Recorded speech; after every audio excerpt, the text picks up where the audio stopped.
Okay. Good evening and welcome to tonight's meeting of the North Planning Committee. I'm Councillor Eddie Lavery, the Committee Chairman. Can I do apologies for absence first, please? Yeah, we have no apologies. Thank you. Can I have declarations of interest? Yes. Can you put your microphone on, please, so I can...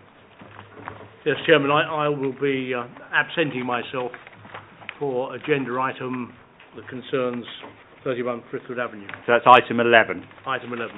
Yes, that's right. Okay, thank you. Clarification why? He lives behind it. Yeah, I live nearby.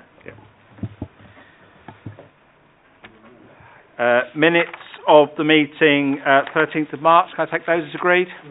Thank you. There are no matters that have been notified in advance. There is an urgent item in Part 2, an enforcement report in Part 2 that I have accepted, but we'll deal with that in Part 2. So all the remaining reports which were published on Agenda A are all in Part 1. They're all being taken in Part 1. The only change to the published agenda is that we now have a petition in respect of item 12, 36 Green Lane, Northwood. It is petition in support, so that item will therefore slot in behind items 6 and 7. So we'll go 6, 7, 12, and then we'll revert to the rest of the agenda. I will do some the usual administration before we kick off. This is a meeting held in public and not a public meeting. The rights to address this meeting are as set out in the Council's Constitution, as summarised in the committee papers, and I will go through them again in just a moment. Could I ask, please, that all mobile phones are switched off, or at least to silence? Last time we didn't manage to have time for any to go off, but we might this time. If there is a fire alarm, there's no fire drill scheduled, therefore we will be leaving the building either through the fire exit on that side or the one immediately behind me, and normally we'll be heading straight through the next set of doors and down the spiral staircase. This meeting is on the Council's YouTube website and is being televised live. The camera faces this way, so all members of the committee are visible. Anybody who addresses us as an applicant or as a petitioner will also be visible. Could I also ask that everyone ensures when they are speaking their microphones are switched on and you speak clearly into them, otherwise it does make the recording a little difficult to follow. I know some voices may carry without them, but everyone has a level playing field. All reports tonight, there's a set of published reports which members will have read. The officers will then take us through a presentation on each one, and there is also an addendum sheet for tonight with the most significant stuff is in relation to item 6, which adds some clarifications, but they were all in advance. Petitioners have 5 minutes to address us, 4 minutes green, 1 minute amber, and when it gets to red, I will stop you. Applicants or their agents also have the right to address us on any petition item, as do ward councillors, but I'm not aware that any ward councillors are intending to exercise that right tonight. For anyone who does speak, members may ask you questions, but don't take it personally either way. They are questions of factual clarification about what you've said to make sure they understand the issues you are raising. If you raise new planning issues, I will take them up with the planning officers at the end of your sessions. The voting members of committee tonight, I only get a vote if we manage to get a tie. It is theoretically possible with 8 members that they can achieve that for us. But other than that, I do not vote. The voting members tonight, starting on my far left tonight, Councillor Catra, Councillor Dillon and Councillor Oswell. And then starting down on my far right, Councillor Graham, Councillor Dushu, Councillor Higgins, Councillor Flynn and Councillor Morgan. The officer team tonight, Alan Tilley is handling transport matters. Matt Kolashevsky is our presenting officer. James Roger, our head of planning, is here to offer us advice. Luke Taylor from Democratic Services is our clerk. We have 2 lawyers sitting on the side, but Roisin Hogan is actually the planning lawyer for tonight, and Emmanuel Amaposa. That's not bad. I'll have to get this right, but it is a trainee and is observing what goes on tonight. So welcome. Without any further complications, we will head straight, please, to item 6, 51 Wheeland Road, Northwood. Matt, when you're ready. Thank you, Chairman. This is an application to discharge conditions relating to 6 levels, 7 site clearance, 8 landscape scheme and 10 sustainable water management of a planning permission that was approved in April 2015 for various extensions to the property. I'll just take members through some of the site photos. Oh, there we go. The site outlined in red. This is a site plan as approved with a large garden and the front garden. Oh, apologies. This is an approved section, an aerial photograph of the property, and some site photos showing the property as it currently exists. Apologies. The application site, as you can see, comprises a large attached property situated on the south-eastern side of Wheeland Road. The property benefits from a good-sized front garden with parking for at least 3 cars and a large rear garden. I'll just go through each condition in turn. Condition 6, levels. The applicant has submitted drawings showing the existing and proposed ground levels and the proposed finished floor levels of the extensions as was required by the condition. It is therefore recommended that this condition be discharged. I will show you the plan that relates to. I can't actually see it. I believe it's that one. Condition 7, site clearance. The first part of the condition required a method statement outlining a sequence of development on the site, including demolition, building works and tree protection measures to be submitted. Now, this has been submitted and the landscape officer has reviewed it and deems it to be acceptable. There was a question from the petitioner regarding whether that had been submitted. It forms part of the arboricultural statement, and it is part of that and has been submitted. Part 2 of Condition 7 required detailed drawings showing the position and type of fencing to protect the entire root areas, crown spread of trees, hedges and any other vegetation to be obtained would have to be submitted to the council. Again, on this, I believe, bear with me, I think it's this drawing again shows you to the front, the tree to the front and the root protection fencing, which actually goes all the way around, and as you will note from some of the comments received, it does encroach beyond the red line here of the site onto land owned by the Gatehill estate. The landscape officer has confirmed that the root protection measures are satisfactory and will protect that tree. Ownership issues have been raised by the Gatehill Residents Association. However, these are a civil matter and not a planning consideration, which can be considered in the assessment of the application.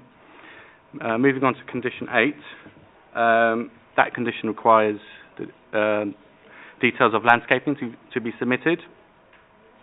Again, the landscape officer has reviewed these and deems them to be acceptable. In terms of Condition 10, the drainage officer has advised the applicant has addressed all the points and provided an acceptable design. The site, from a drainage perspective, is in a position to proceed. Condition 10 is recommended for discharge accordingly. Bring members' attention to the addendum. The first item, the informative that we're placed on, we're going to replace that with another informative which actually draws the applicant's attention to property rights matters. Also, we've received additional comments from the trees and landscape officer in relation to the comments, the petition comments received from the Gatehill Residents Association. You will note that, in fact, I'll go through them in turn. The first item refers to the invalid original planning application. Now, that is not what's being considered at this point in time. We can't really revisit that. That was approved 2 years ago. The second point that is made on Condition 7, site clearance, With the petitioner explains that they cannot find a reference to a method statement. As I said earlier in my presentation, it is part of the arboricultural statement that was provided.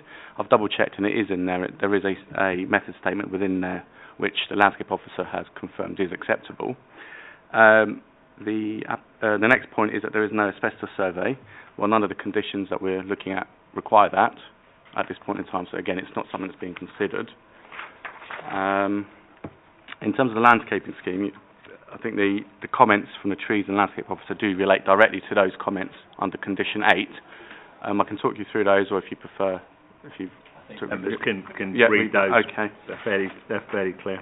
And again, with sustainable water management, those issues raised, again, the council sustainable flood water management officer has assessed the scheme and considers it to be acceptable. For the reasons summarised, it is recommended that the application be approved. Thank you, Chairman.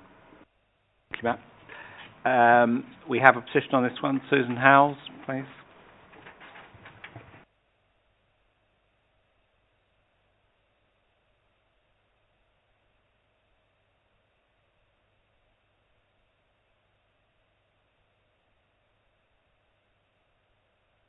The red button on the middle when you're ready.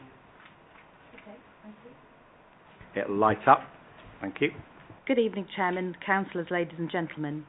The Gatehill Residents Association believes that there are many inconsistencies, errors and omissions in the information which has been submitted, and we do not believe this committee can endorse this application. I only have time to bring some of these to your attention, and I note there have been several amendments which the Planning Office has advised this committee of, but I haven't been notified. I don't know when these things were addressed, but we have not been notified of these. Condition 6, levels. The Surface Water Drainage Strategy Report, page 191, shows that at every point on the road where the level has been noted, the corresponding level at the house is actually lower, so the frontage slopes towards the house. It also shows that there is a slope from left to right, so should there be a problem with the drainage system, water will flow onto the neighbour's property. However, the architect's proposed section drawing 1832-500 indicates the opposite and implies that water would flow away from the house. This contradicts the more complete levels diagram. Condition 7, site clearance.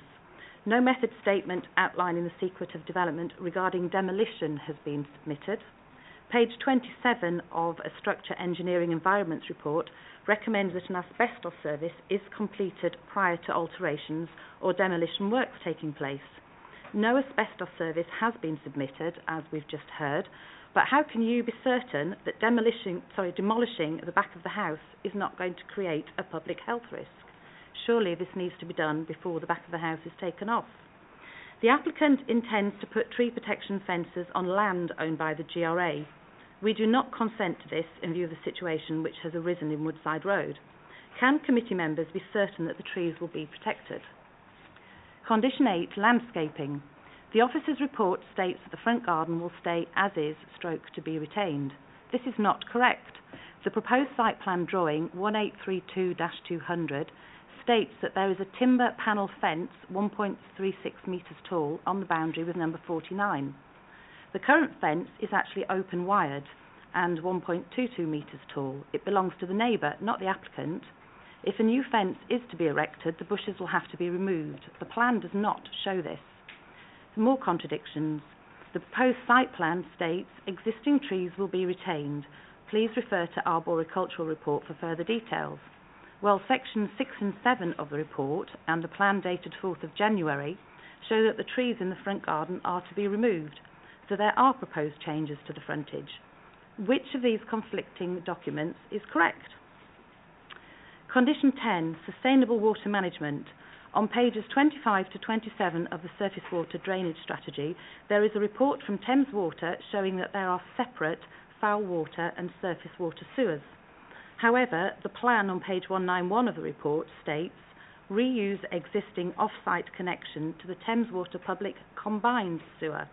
So who is correct, Thames Water or the author of the report? Another contradiction.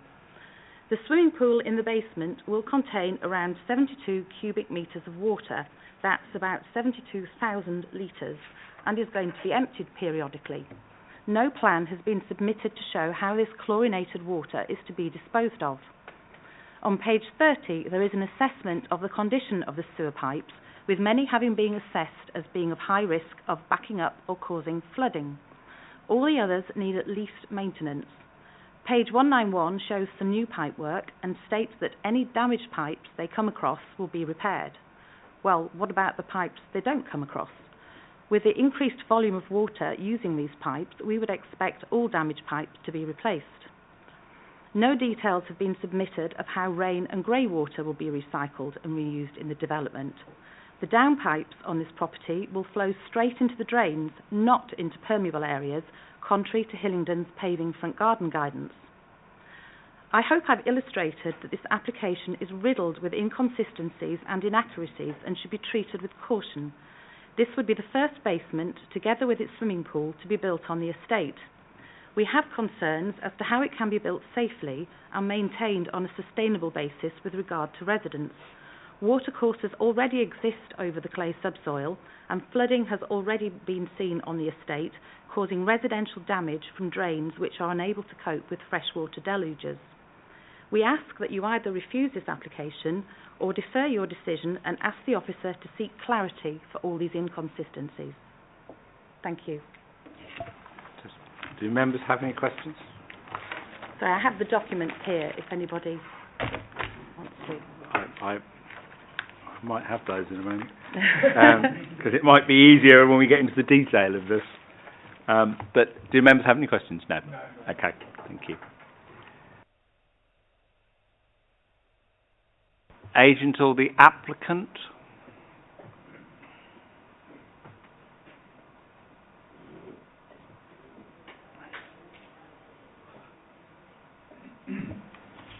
Thank you.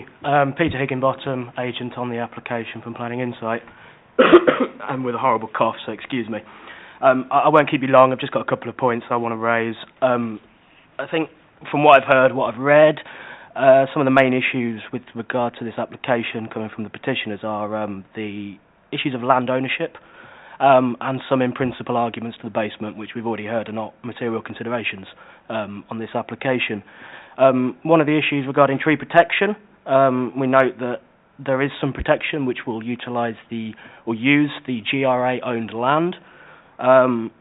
So, as we've already highlighted, land ownership, not a material consideration. I mean, I find it a little bit perverse that the GRA would refuse permission to protect a tree, but that is a civil matter, and one obviously not for your consideration. In terms of the SUDs and the flood risk, the council's technically qualified officer, the applicant's consultant, regards this as acceptable. I think that holds strong weight in the consideration of the discharge of that condition. Another point as well is the asbestos survey. While highlighted as being recommended, it's not necessary for any of the discharge of these conditions, so I think that needs to be discounted.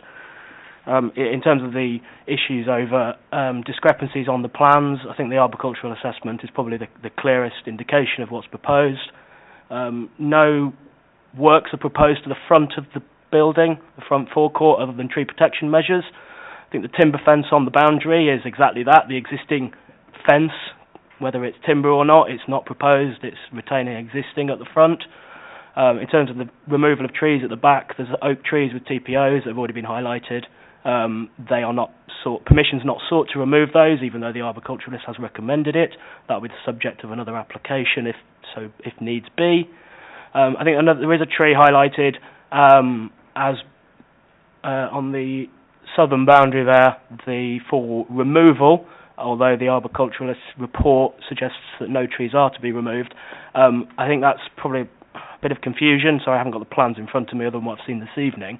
I think that could be removed from the development proposal if members wanted to approve this evening to address that inconsistency, and a revised plan could be updated if that wants to be presented to James Roger under delegated authority.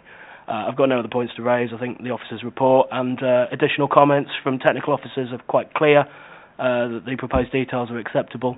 I hope that you will grant permission tonight. Another point I will highlight is that this extant permission is due for expiry this month. My client wants to implement this. intends to implement it, hence the submission for the discharge of these conditions, and is ready to go. It's a right that you've exerted by granting him permission. To defer or refuse would pretty much scupper this. I think the petitioners might know that. So I hope that's some consideration, because my client just wants to get on and extend his property. Thank you. Okay, do members have any questions? No. Thank you very much indeed. There are no ward councillors, so me off on this one. Councillor Higgins, go on. Councillor Osborne. Yeah, I just, obviously, first petition, lots of Technical details which need to be addressed before I think this committee can actually make a decision. So I need officers either to come up with answers this evening, or I would be putting forward a deferment on this item. Okay, let's just hold. I'm sure officers can in a moment or two. I'm just going to ask them to... Councillor Oswald, I'll take your comment and then I'll bring officers in. Yeah, thank you very much, Chairman. I've read the report and quite frankly, I'm pretty much okay with this. I know what the petitioner has said tonight, but I won't call it an accusation, but it seems that it's been said that this report is inaccurate. So can I ask the planning officer, Matt, is this report inaccurate? Okay, well, I think both you are coming from a similar angle there, so that's good. I like that. I'll try. Right, James, come on. The report to committee is the report from pages 5 to 9 plus the addendum, and the reason I say that is that there are a number of things the petitioner said that we'd actually addressed in the addendum, hence the reason Matt kind of went into some detail in his presentation. So, as Matt explained, the Borough Cultural Report contains the information regarding the method statement. But the key point for members to know is that you're only looking at the discharge of conditions 6, 7, 8 and 10. So to give an example where sustainable water, where the petitioner drew attention to pipe maintenance and maintenance of the swimming pool, that's not actually anything to do with the SUDS condition. And so the reason, and I know the reason that the Flood and Water Management Officer is happy with the discharges of Condition 10 is because the applicant has addressed all of the issues Condition 10 required to be addressed.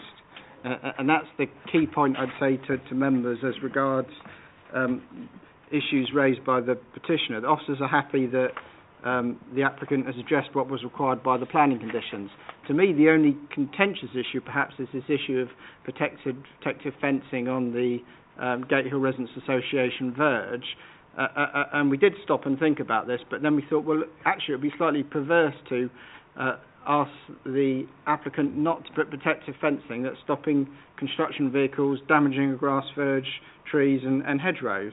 And members will note from the plan that one of the trees is right up on the cusp of the site boundary, therefore its tree roots are by definition within the grass verge, and the whole rationale by putting protective fencing on the grass verge is to stop those roots being damaged.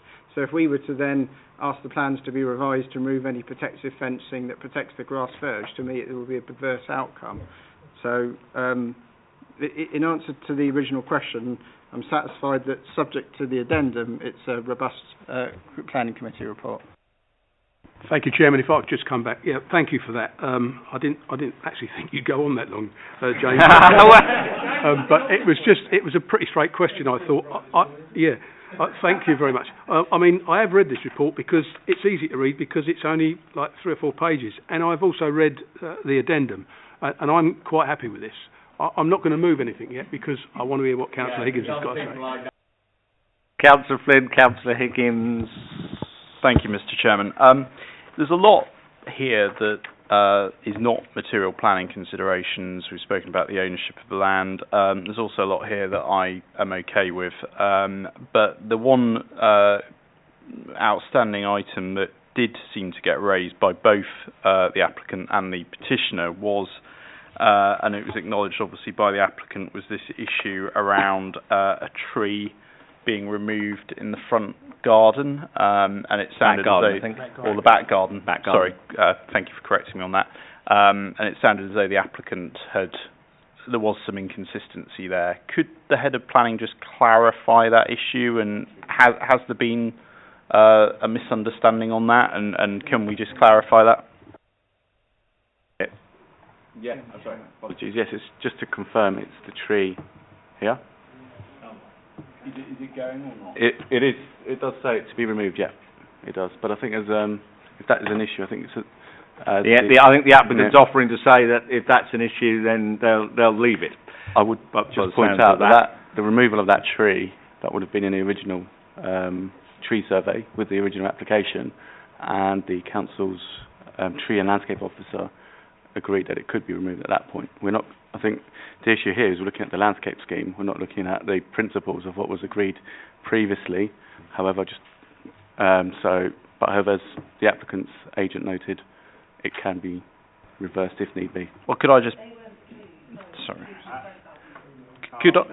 put on record, Mr. Chairman, that if the applicant is offering not to remove that tree, that if at all possible, it can be retained if they're saying that they can cope with it not being removed. Can I just hold that suggestion for a moment to see where this goes? Councillor Higgins, can I come back to you? Because you were the only other hand I've got. Thank you, Chairman. I'm with you, John. I'm not sort of like against what the principle is. There's just two things that are confusing me. Well, it's actually three things, but that's normal for me anyway. But the first thing was actually the water flow, which the petitioner said that 1 minute it's flowing, which is to do with SUDS, it's flowing to someone else's property, and then it's not flowing. Which one is that? That's my first question. The other thing was the fence that didn't belong to this, which is fencing is part of the garden. That there is a wire fence now, and then we're putting another fence in front, which doesn't belong. That fencing boundary doesn't belong to this ownership. And the front garden does look different to me because the cars seem to be coming in and out. So I don't know whether there wasn't any difference there, but whereas you can see. Yeah, no, but if you look at the other, you see where they're coming, there's one sweep in to the driveway, and if you go to the drawing, it appears there's another car sweeping from the other side out. So there is a difference there, so I need some clarity on that. Those are my issues. Apart from that, I mean, we've approved this, but let's get it right. Which way is the water flowing, and which one is which? Thank you.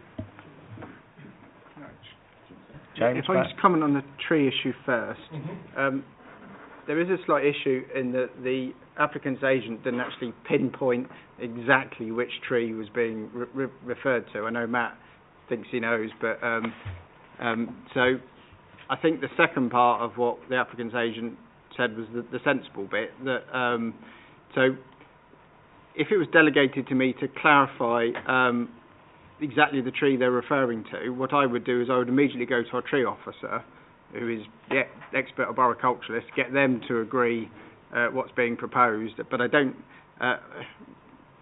think that the applicant's agent was trying to propose anything that members need to be concerned about. They were just highlighting there is a possible housekeeping issue. So I would recommend that members do delegate that to be as per the suggestion, but I would assure members that before anything's actioned, it will go through the council's qualified arboriculturalist. From that point, I'll pass over to Matt. Just in terms of the levels and the drainage matter that was raised by the petitioner, they raised those issues in relation to condition 6 and the levels shown on the submitted plan. Now, I'll just point to what the actual reason for the condition is and what we're actually considering. It states, and it's on page 6 of the report, the reason we wanted the level submitted is to ensure that the development relates satisfactorily to adjoining properties in accordance with policy B13 of the local plan. Now, B13 relates to the appearance of the building, the character of the area, the character of the street. So that's the reason the condition was added, and that's what we're considering.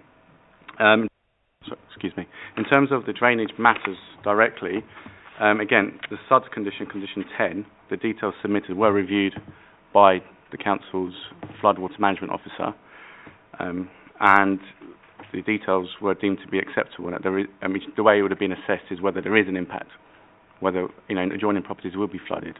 That's one of the considerations, and the officer found that the details are acceptable, and the planning officer has gone with that recommendation from the technical officer. Okay. Go on, councillor. Sorry, Chairman, just fence. I did ask about the fence. If I can quickly help with that, in the addendum, what Matt was saying is that was to replace the Party Wall Act informative with the one that refers to access to land, but I'd actually like to quickly alter that and suggest we have both informatives, because basically the Party Wall Act informative deals with the issue of party walls and boundary fences, etc. But again, it's not an issue, it's not a material planning consideration, but I think in hindsight we need both informatives. Okay, so I've got two informatives and a possible delegation to head of planning. I think the officers, unless anyone is going to come at me differently, I think levels is largely a technical matter. It's either there or it isn't there, and if the technical officers are saying it is there, I think that's it. In terms of sustainable water management, the technical expert has reviewed it, and I don't think any of us are qualified to second-guess her work, and having seen her here, we know that she is very thorough and very detailed in these things. So I think we're there, but... Yes, Chairman, I would actually, with the extra informative, I will actually go forward and go with... And do we delegate to the head of planning to double check with the trees officer exactly what trees we are dealing with? John. Yeah, thank you very much, Chairman. Yeah, I'll second that. With the two informatives, as Councillor Higgins has said, and the delegated authority, I think that's sensible. Yep. Okay. All those in favour of approval, please clearly show. What have we got? 1, 2, 3. We've got 6. All those against, please show. And I've got 2 abstentions. I'm taking it. Thank you. Okay. I move on to 33 Gatehill Road Northwood, item 7, page 11.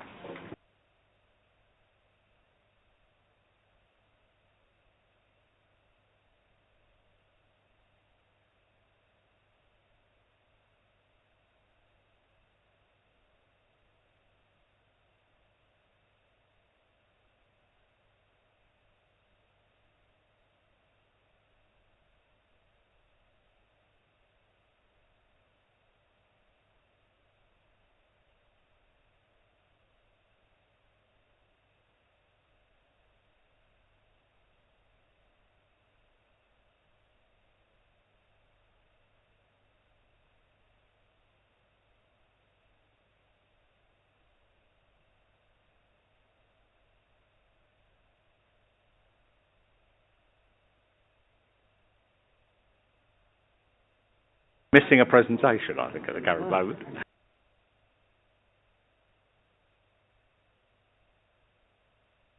The 7 on there isn't the 7 we've got. Oh, hang on, we found it. It's in 13.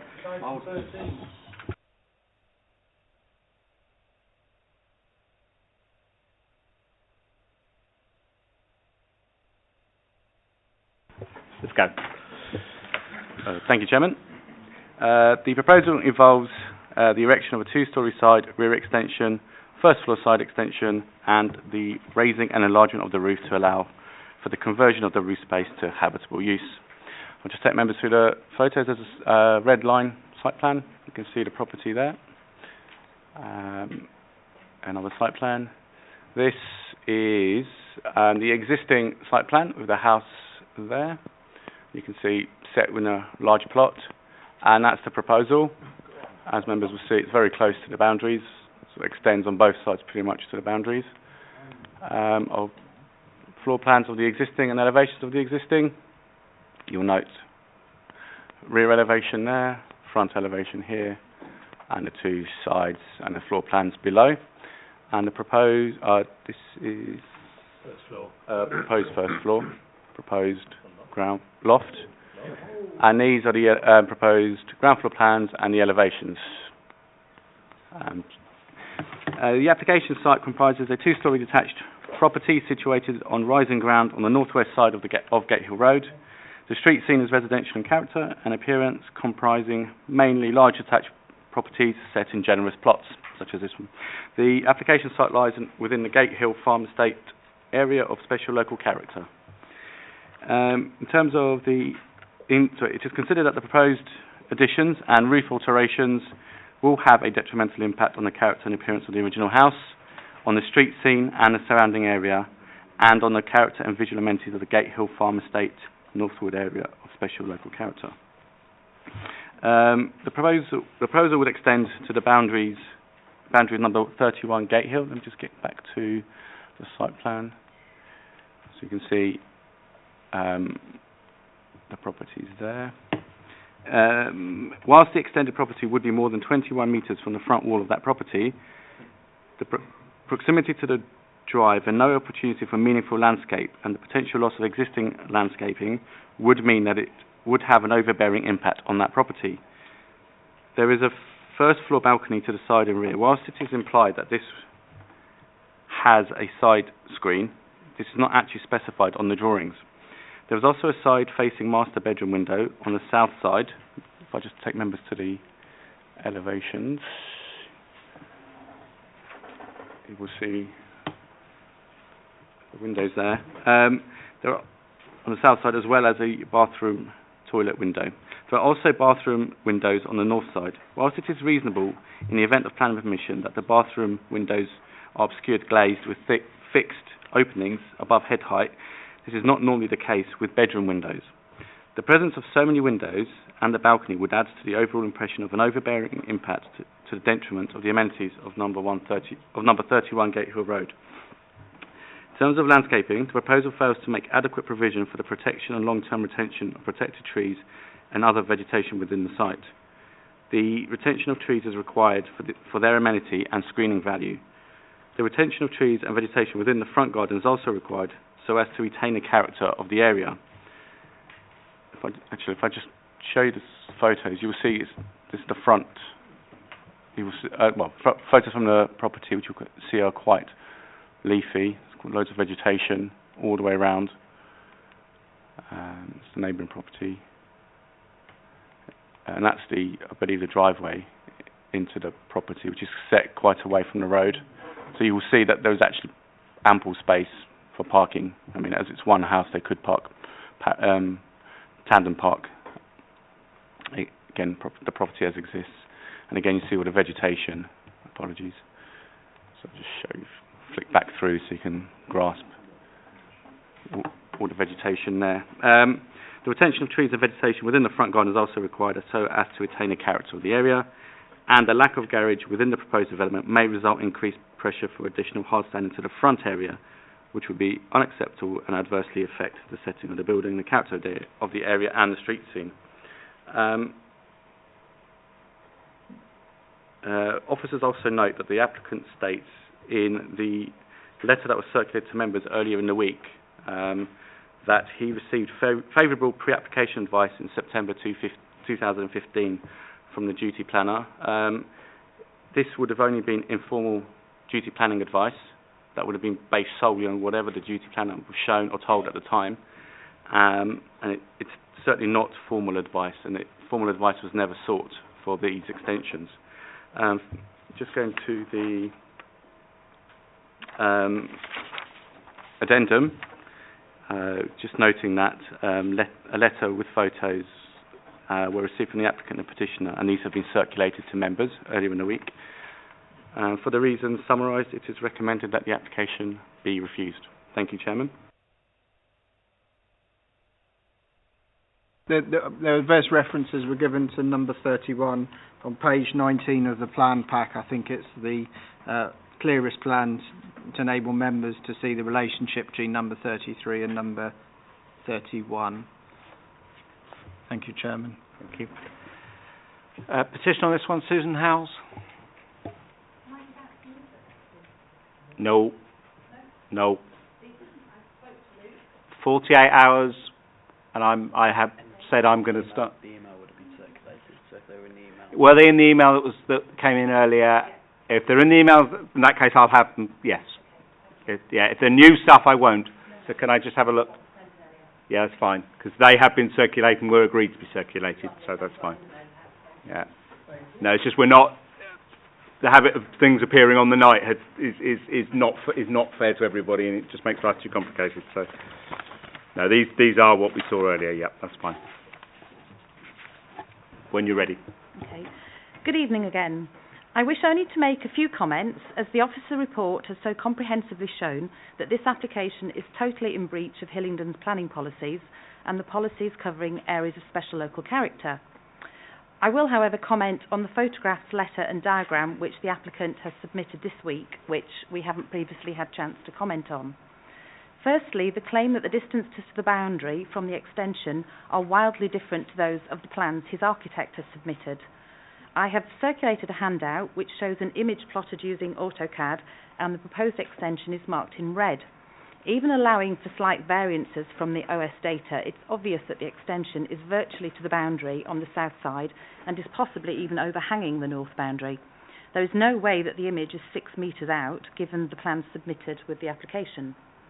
Secondly, the photographs imply that the house has 3 dedicated car parking bays in front of the property. This is not the case. The widening of the road at the top of Gatehill Road is designed to allow cars to turn round. This land is owned by the GRA, not the applicant, and is not available for parking apart from temporary visitors because of the obstruction to traffic on the narrow roads. Thirdly, the applicant would like front-facing dormer windows on the 2nd floor. These are not a feature of the estate and would be in breach of HDAS. The photos he has submitted are predominantly of first-floor dormer windows, apart from one property, which was allowed before HDAS introduced and clarified the policy. Indeed, front-facing second-floor dormer windows were applied for during the development at 29 Gatehill, which is 2 doors down from this property, and they were refused planning permission by Hillingdon in accordance with HDAS. I conclude that all the officers who've looked at this proposal believe it to be totally unacceptable. We actually agree, and we ask you to refuse planning permission. Thank you. Do members have any questions? No, thank you very much. Is the applicant on to this one? Yep.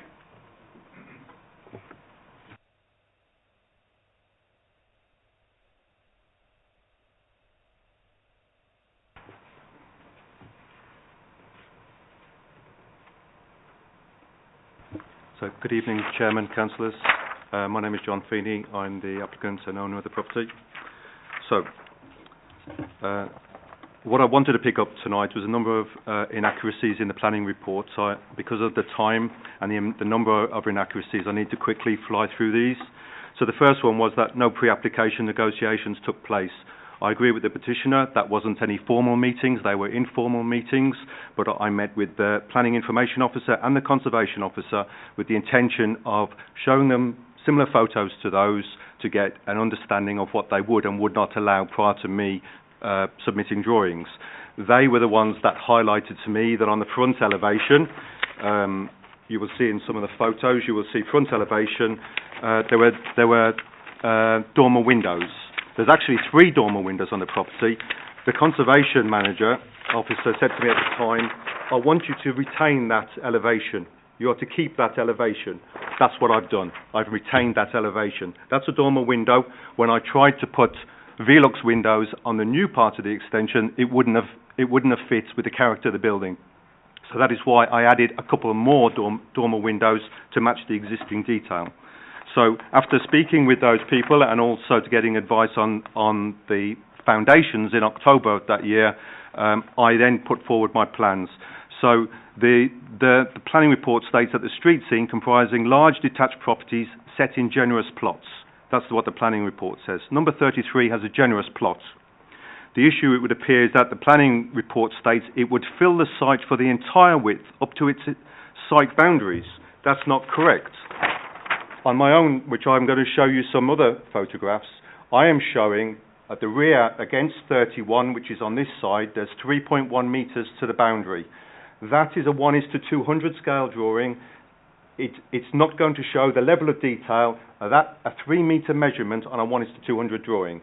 There's 5.45 metres at this corner, 3.1 metres. So who's right? The petitioners have given you a drawing there showing 0.4 at this corner. So I'm a quantity surveyor. It's my profession to measure buildings. I know the difference between 0.4 and 3.1 metres. What I've done to try and show you today is I've used a 4 metre long ladder. The measurement between rungs is 250 millimetres.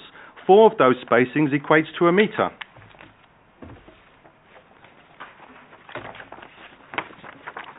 Those photographs, apologies for them being so small, that was where I marked out the 4-metre extension with my 4-metre ladders.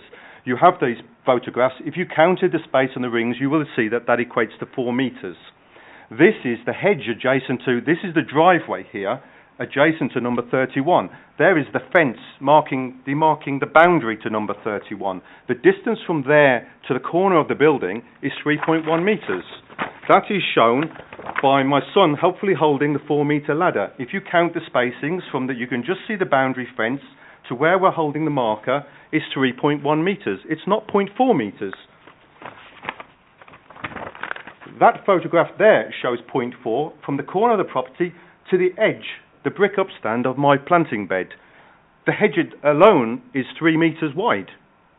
So who's right and who's wrong? I go by my eyesight. I'm looking at photographs of the physical site, not a 1:200 where the architect used that drawing specifically just to locate the property on the drawing. I appreciate visually that doesn't look correct, but that is not, it's too small a scale to show you the actual dimensions. The planning officer says, or the report says, the existing building does not have front dormer windows and are not a defining characteristic of the ASLC. This statement is not correct. The property has 3 dormer windows.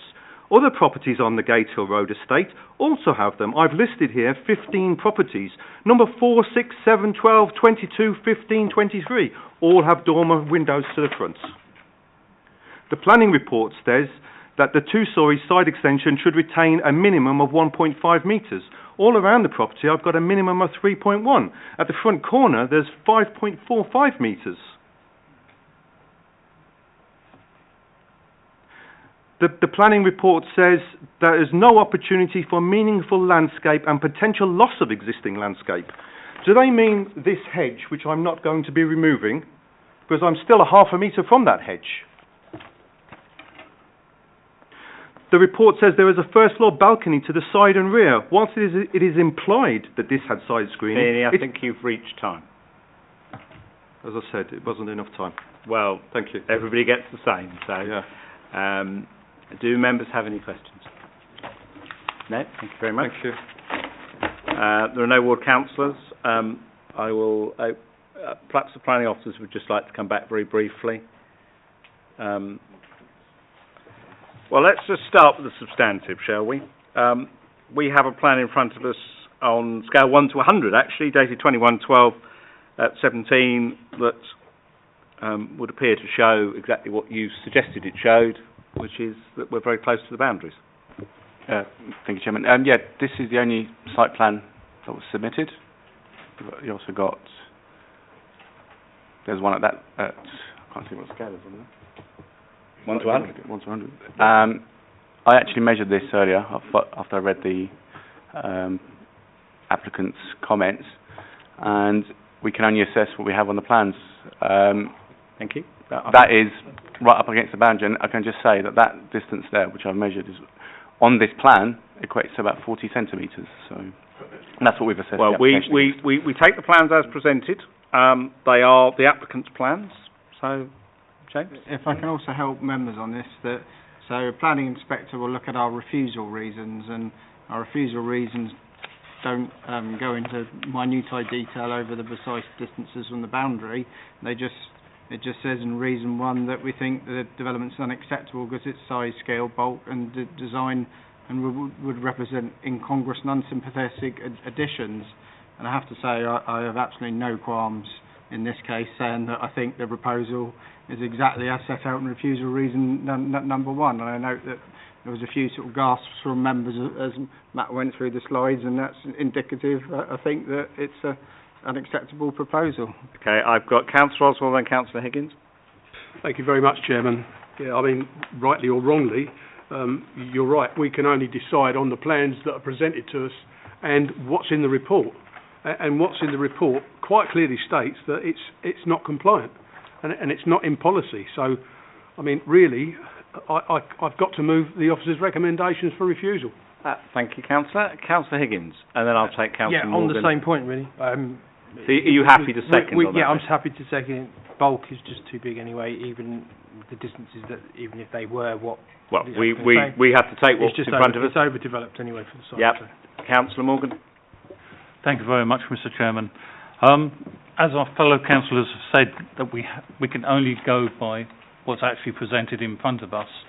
And looking at these plans,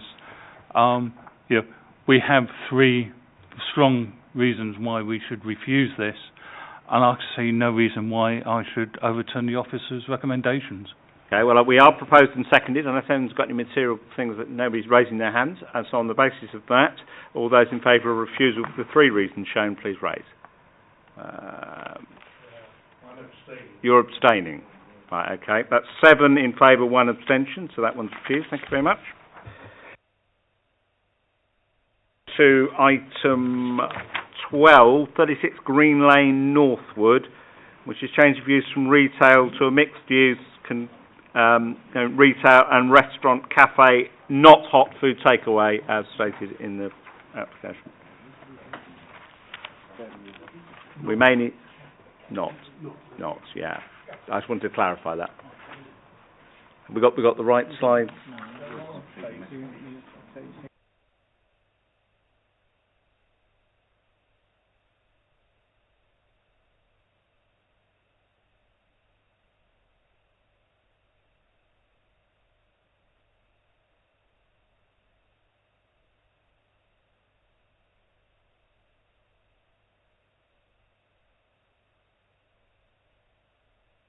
Support. We have just in support, yeah. So come on. Thank you, Chairman. Right, this is retrospective. Okay, everyone concentrate, please. Thank you, Chairman. Retrospective plan permission is sought for the change of use of the unit from Class A1, which is retail, to a mixed-use Class A1 and A3 restaurant. Just show members where it is. Green Lane in Northwood. And that is the restaurant, stroke cafe. The application site is located towards the south side of Green Lane. It comprises a shop on the ground floor of a 2-storey brick-built building. The shop is accessed via Green Lane, which is a major distributor road providing good access for deliveries and emergency vehicle access. The site lies within the Northwood Green Lane Town Centre, is within the primary shopping area and also within the Northwood Town Centre conservation area. The proposal would not result in the cessation of a Class A1 use, and appropriate conditions can ensure that the Class A1 use will not cease without further planning permission being needed in the future. It is considered in this instance that the proposed change of use and the provision of a mixed-use scheme would be acceptable in principle. There are no proposed changes to the exterior of the building, either to the front or the rear. No extraction equipment is proposed as part of this application, and the opening hours are to be controlled by condition 3. Just on the addendum, as members discussed earlier, there is a late petition in support of the development, and also we're just proposing to delete the words hot food takeaway from the description, as that was an error. It's not what's being proposed. For the reasons summarised, it is recommended that the application be approved. Thank you, Chairman. Okay, petition in support. Do you wish to speak?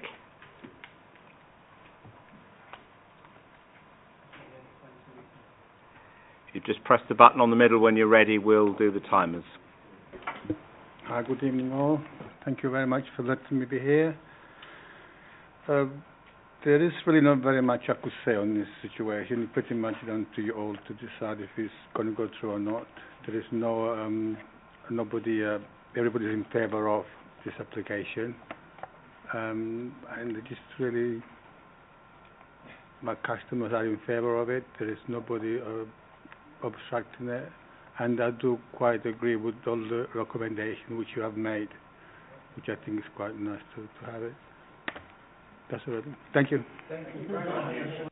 Okay. Obviously that was the applicant, so there is nobody else to speak. There are no ward councillors. I'm going to shortcut this one for a second. Does anybody have any problems with it? We'll start there. Right. In that case, can somebody propose it for me? Thank you, Councillor Flynn. Councillor Duke, I'll take that as a second, as this was your last outing with us. All those in favour, please clearly show. Thank you. Approved. Enjoy. There you go. Right. Right, I now move back to what is item 8. I don't know what it is on this presentation, but it is item 8. If I can just clarify, Chairman, this presentation was in the right order earlier this week. So that's why you're getting lots of confused looks from Matt Koloweski's face this evening. Yeah, he seems to be having massive problems with this. Right, anyway, item 8, 2 St Peter's Close, Ruislip, is conversion of a garage to playroom and alterations to front parking, or to parking, I think I will say, because I think there's a little twist to this in a minute.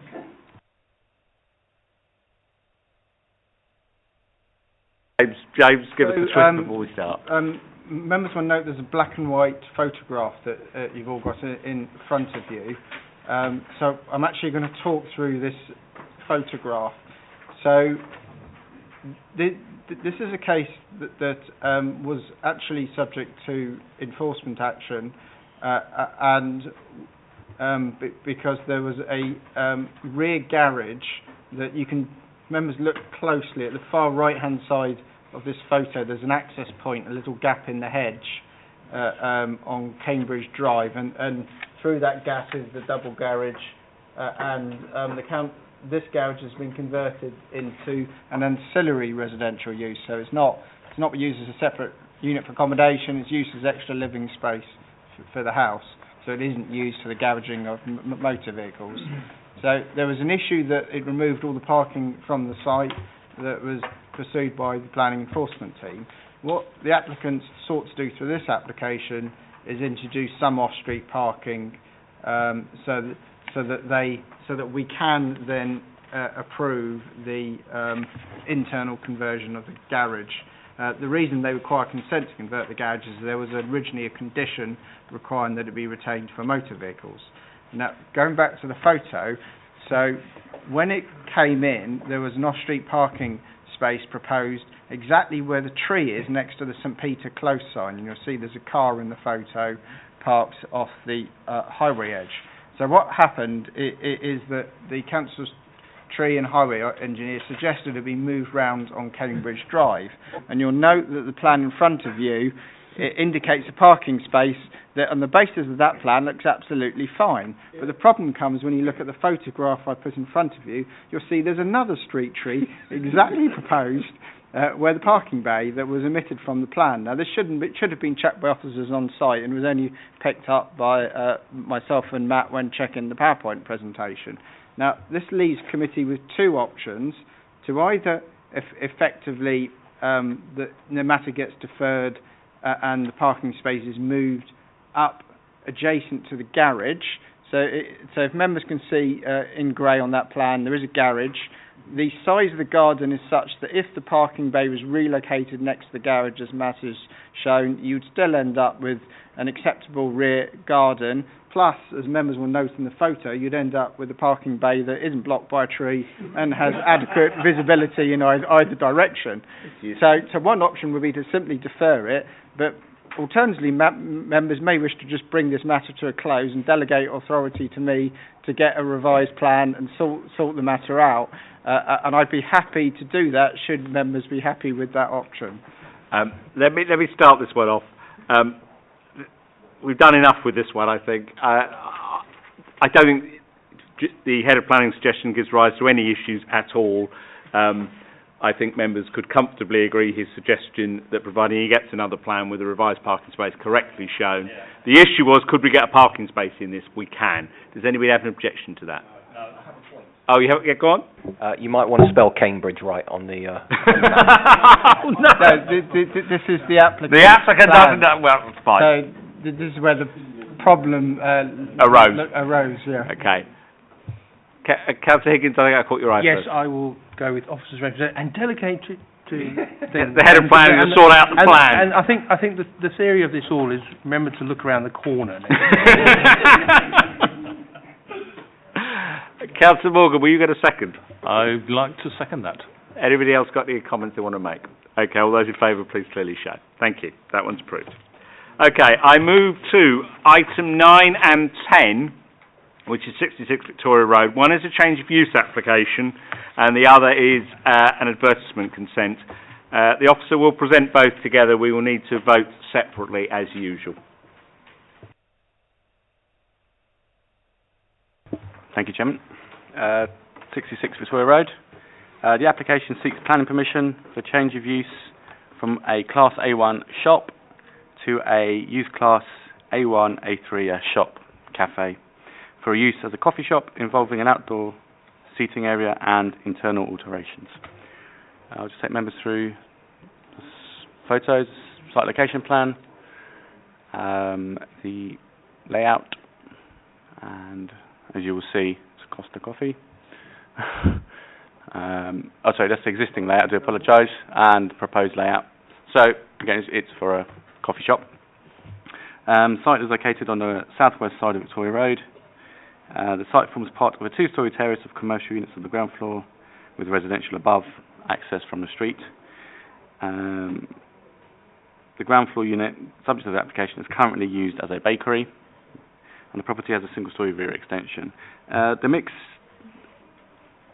of uses is important to note and clearly different to a standard cafe that trades solely under A3. The proposed unit would function as a retail unit for the takeaway purchases of hot and cold beverages, as well as cold and warmed food.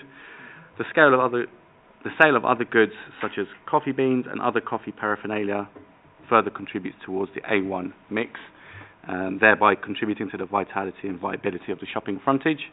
The A3 part of the mixed use relates to the drinks and food items that are consumed on the premises. The nature of this style of coffee shop means that no primary cooking facilities will be installed, as the only food items served within the premises are pre-manufactured off-site. The only food to be warmed would be done by an oven behind the servers, which does not require any extraction or ventilation. The proposal is for change of use from A1 to A3. The application forms confirm that the hours of operation would be from 7 in the morning till 7 p.m. Monday to Saturday, and from 9 in the morning till 5 p.m. on Sundays and bank holidays. The hours of operation are considered acceptable and are secured through a condition. The application also confirms that there would be no cooking facilities provided on site, and therefore does not include the introduction of any extraction or ventilation systems, which again can be conditioned. For the reasons summarised, it is recommended that the application be approved. Thank you, Chairman. Well, I'll go Councillor Flynn first this time, then Councillor Graham, just to be different. Thank you, Mr. Chairman. Well, it's already used as a food retail unit, so I personally don't see any issues whatsoever with this, and I'm happy to go with officers' recommendations. I'll take Councillor Graham next, as that was the next hand I saw. I've got two more, but we'll just see where they go. I'm just going to support the officer's recommendation. Second the proposal. But, okay. Is anybody going to differ with that? Councillor Higgins, are you going to differ with that? Oh, why not? No, just two things really. It's sad to say goodbye to 66. Yeah, indeed. I've been in the borough for a long time. Used to be the only places you get bread on a Sunday. Fresh bread on Sunday. Anyway, nostalgia aside. Exactly. The only other question I've got is the area that's in front of the shop. That curtails to our conditions? Because I've noticed that not everybody uses the pavement for. I know it's in there. I'm just double checking. Yeah, informative one is the key. Yeah, there's a very important informative. Exactly. So on that note, I will go with officer recommendation. Okay, I am proposed and seconded. Nobody else is raising any hands. So on that basis, all those in favour for item 9, please clearly show. Can I take the same proposed and seconded for item 10, and all those in favour please show. Thank you. That is approved. So that one's done. Right, I now move to item 11, 31 Frithwood Avenue Northwood. Councillor Graham, you're leaving us for this one. No, not good night. We need him back. We've got a few more to do yet. This agenda keeps moving. It's a moving thing. Right, we're ready to go. All right, we'll get there. Matt, when you're ready. Thank you, Chairman. 11, that'd be 8. Thank you, Chairman. The proposal seeks to provide a full-width rear extension with a depth of 6 metres and a width of 14.9 metres. A first floor extension with a depth of 5 metres and a width of 4.3, and the repositioning and enlargement of the front and rear dormers. I'll just take members through the plans. Site plan there with the Frishwood care home. Site block plan, sorry. These are the existing plans, existing elevations, and now the proposed elevations. You can see the extension to the we describe it as a rear extension just for clarity, because it's actually behind the main building, albeit it's to the side of the rear. It still counts as a rear extension. 31 Frithwood Avenue is a substantial detached building that sits on a sloping site on a prominent corner, bounded by Canterbury Close to the west and Frithwood Avenue to the south. The existing house is set away from the front boundary by approximately 20 metres. Site benefits from access to the rear. I'll just actually show, apologies. Access to the rear of Canterbury Close for car parking and bin storage. To the front is an area of lawn with 2 parking spaces, and to the rear an area of patio and a car park with 3 parking spaces. The existing house is used as a 12-room guest house, which is used class C1. The application is being presented to Planning Committee following a call-in by Ward Councillor. The application seeks to provide various extensions to the existing property. Due to the number of extensions, size, scale, depth, would significantly alter the proportions of the original property and fail to remain subordinate and result in the further loss of garden. The application is therefore considered to be contrary to the local plan, and for the reasons summarised, it is recommended that the application be refused. Thank you, Chairman. Councillor Higgins, Councillor Morgan. I'll go with officer's recommendation on this one. I totally agree. We've got a huge reason why this should be refused. So Okay, no problem. I'm sensing no other hands going, so I take it that's where people are on this one. Okay, all those in favour of refusal, please clearly show. Thank you. That one's refused. I move to item 13, Argyle House, Joel Street, Northwood. I just need Councillor Graham to come back.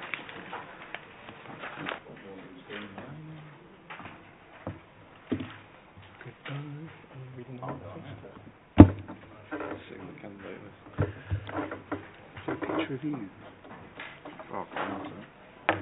Picture of me. Okay. Thank you, Chairman. The proposal is for the change of use from use class A1 shop to use class A3 restaurant, involving the installation of an extractor fan to the rear. The application site is located on the western side of Joel Street and comprises a row of retail units at ground floor with office space on the 3 floors above. The building is situated in the Northwood Hills town centre, but outside of the primary and secondary shopping areas. The unit is in the northern end that formerly operated as a kitchen showroom but is currently empty. Just go through the plans. You'll see Argyle House is this building here. The site is on the northern end, as I said, and the proposed plans, well, existing was, the proposed elevations with the ducting to the rear. Again, there's Argyle House, and it's actually the property you can't see too well on the photo, but it's on that bottom corner there of the building, formerly a kitchen showroom. You can't just see if you can see in the photos. Here to the right of this photo, actually, you've got what's called the Namaste Lounge. In principle, although the site lies within the Hillingdon town centre, it is not within either the primary or secondary shopping frontages, and as such there is no requirement to maintain a specific percentage of A1 uses. Argyle House currently provides a balanced use of retail units on the ground floor and commercial above. There are a total of 14 units, 6 double and 8 single, of which this site forms 1 double unit.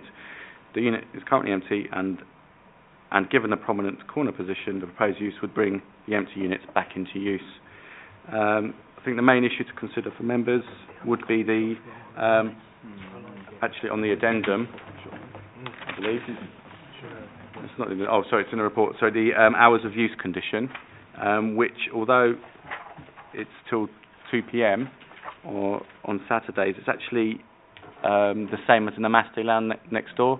So that's what the applicant has applied for, presumably to be in direct competition with them, and we feel that that's actually acceptable given its exact location. In fact, it's over 30 metres from the nearest residential properties. There's nothing in the addendum.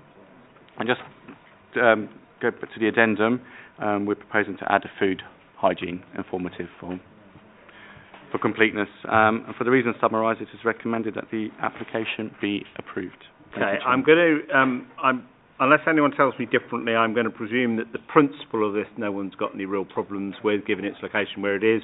We'll do the hours debate, because that's where I'd want to go. I'm going to start with the two ward councillors for the area. They might as well give us their view. Then we'll go down to Councillor Higgins next, see if he gets the same one. Thank you very much, Mr. Chairman. In principle, I have no issue with this. The only issue I have are the opening hours or the operating hours. I believe the operating hours that we're looking at is for the pub, Namaste Lounge, and so that's using licensing hours and not restaurant hours. Now, I believe the restaurants in Northwood Hills close at midnight or 11:30, not 2 o'clock in the morning. Consequently, I'm not happy with the hours that we're proposing for this particular outlet. Okay, Councillor Flynn, then Councillor Higgins. Thank you, Mr. Chairman. You might be surprised to hear that I do share my ward colleagues' concerns on this. What I would say is this. There is actually a restaurant in Argyle House currently, which is the Thai restaurant, which is next door to this, and I would argue that that would be a better comparator, if that's the word, or sort of comparison here, rather than the Namaste Lounge, which is not part of Argyle House, and as Councillor Morgan says, is a long-standing pub that has been a pub for many, many years. This is, as officers have mentioned, a former kitchen showroom rather than somewhere that was selling alcohol. So I would strongly urge that we have something similar to what we have with the Thai restaurant, which is next door, and I'd be far more comfortable for that Saturday hours to close at midnight. Okay, Councillor Higgins. I sort of agree but don't agree, unfortunately. At the end of the day, if the proprietor of this wants to take the risk to open at 2 o'clock, that's down to him. I do have an issue though. I have to think of this planning. So if I object to their hours and we already have, it's not a pub anymore, it's a restaurant. That used to be a pub. So I'm sort of thinking, isn't this better for the licensing? Because obviously they're going to sell alcohol. On the restaurant use, I don't know about licensing, so this is the question I'm asking, is that if it is a licensing issue when you're going to have a restaurant that's open to that, do they have to have a license to carry on serving alcohol to that time? If so, if this then is not my issue, then it's the licensing committee's issue. So I need some clarity on that, if someone can help me. I'll go left on that one. Might as well let the legal officer... It will be the conditions if you believe that there's a reason, a planning matter that would affect the hours, so if there's an effect on immunity. But with the licensing regime, it will be to do with the licensing objectives, which, is a different regime to consider. So it's really more if you have any planning concerns as to its operating hours. And I guess it will, you look at what's in the area and what's nearby and, the precedent effect.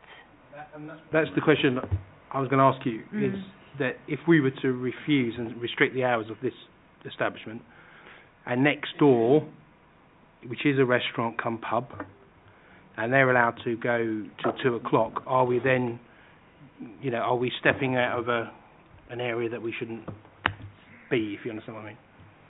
In the sense that we've allowed someone in this vicinity to open to 2 o'clock.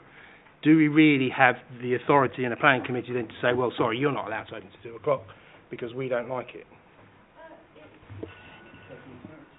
I guess you just have to consider this application and what's around. So you can take into consideration what's in the vicinity. So, but regardless, if they are selling alcohol or if they're late night refreshments, they will also have to request a license to do that. So it'll be, and so, you know, the licensing may already prohibit them from opening till late. So, yeah. Okay. On that note, I would go with officer's recommendation on this one. You would, but Yeah. two of your colleagues have No, I a know, reservation. but, you know, That's fine. planning. I'll come to Councillor Dillon, because he indicated. Yeah, I think for consistency, Namaste Lounge is a bar restaurant and I believe stops serving food at 11 o'clock and becomes a bar. So this being a restaurant, I would go for a midnight closing as well, for consistency. Go on, Councillor Flynn. I think it's quite useful, that plan actually up there, so I'd urge members to have a look at it. It actually shows quite a number of residential properties that are actually very close to the site, and as far as I can see, if we agree to have a 2 o'clock closing time on a Saturday, then there's a lot of restaurants in Norfolk Hills, and I imagine they're all going to be asking for it, and that is going to have an impact on the nature of the place on a Saturday night. Okay, could I suggest that for consistency we tie the hours to whatever we agreed on the Thai restaurant? Does that make sense? I mean, the simple point I would say is officers kind of were a bit 50-50 on this, and if you as a committee want to vary that planning condition, I think you'll... would it make sense? There are potentially reasons you can use to justify that, which you have... Well, I think already clear, in terms of the nearby residents and nearby residents and the fact it would effectively, that's it, be for you to vote whether you want to go with the wording as presented in the report or whether you want to alter the condition to match. I think there's benefit in consistency. Because there is a lot of restaurants in Northwood Hills, and I wouldn't want to snowball that they were all suddenly open much later, because I think then we would have some impact.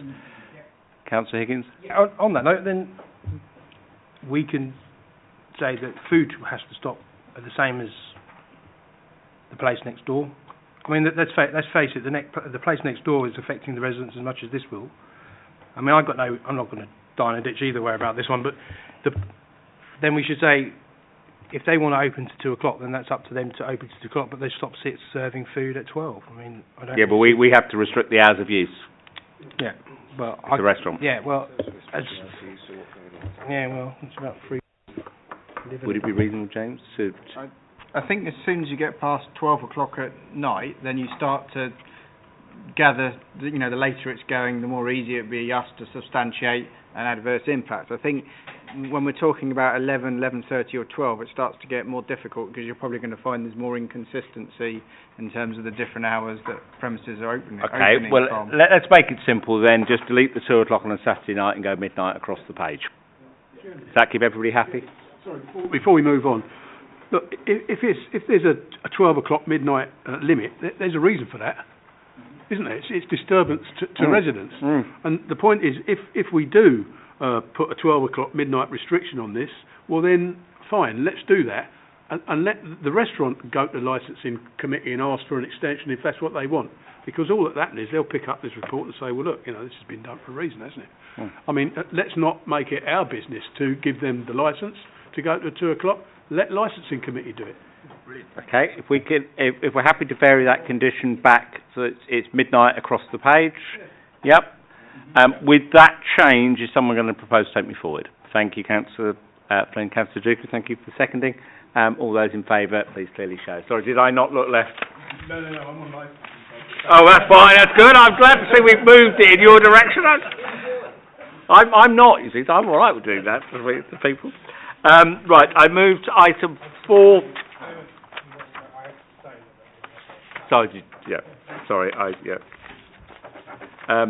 Item 14, 111 High Street. There is a theme to tonight. This is an A1 to A1D2, effectively a children's soft play area. But hang on, you've got a little problem. You just need to make sure that you look at the addendum because the hours, as per the report, are a bit... No, it's not 2 in the morning, but it can only open Monday to Friday. That was the slight problem we had with it when we saw this one. people having read it quite seriously, does anybody have any issues with it at all? Because it's the children's soft play is effectively the bit we're looking at. I just wanted to very briefly say I know this area well. There's lots of young families. I think this is a really good idea in principle. So I'm retrospective anyway. Yeah, I would like to go with officers' recommendations. No, the timings are in the addendum. They have been sorted in the addendum. It's just they were horrid in the report. Okay, we're moved and seconded. All those in favour, please clearly show. Thank you very much. That one's done. Item 15, can I please ask that you note? Good. And the members of the audience now need to leave me. Yeah.